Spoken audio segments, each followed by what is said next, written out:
La puce électronique et le tatouage sont déterminants pour qu'un animal errant soit récupéré par ses propriétaires.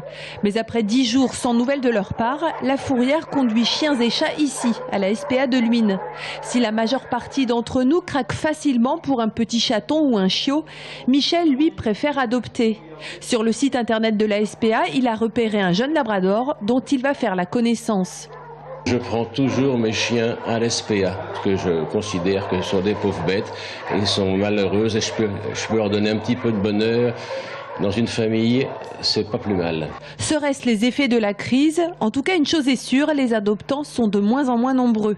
Car il est vrai qu'une adoption n'est pas gratuite. Celle d'un chien coûtera 150 €, 90 € pour un chat, les animaux étant tatoués, vaccinés et stérilisés. À Luynes, 80 chats et 120 chiens sont en attente. Mais ici, pas question de forcer une adoption. L'équipe veille à ce que les familles se projettent au quotidien avec un animal à la maison. Il faut un minimum de temps, au moins 1 heure par jour, pour pouvoir le promener et tout ça et s'en occuper. Les moyens financiers aussi, on ne sait jamais, il peut tomber malade.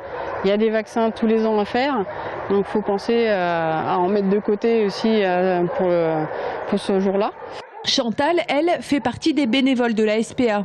Régulièrement, elle se rend chez les familles, 3 mois après l'adoption, afin de s'assurer que les animaux et leurs maîtres ont trouvé leur marque. Ce qu'il faut, c'est beaucoup de patience.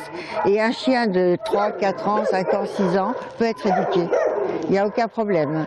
Alors, pour me donner mon exemple, j'en suis à ma, je ne sais pas combien il y a d'adoption, hein, donc j'ai jamais eu de souci.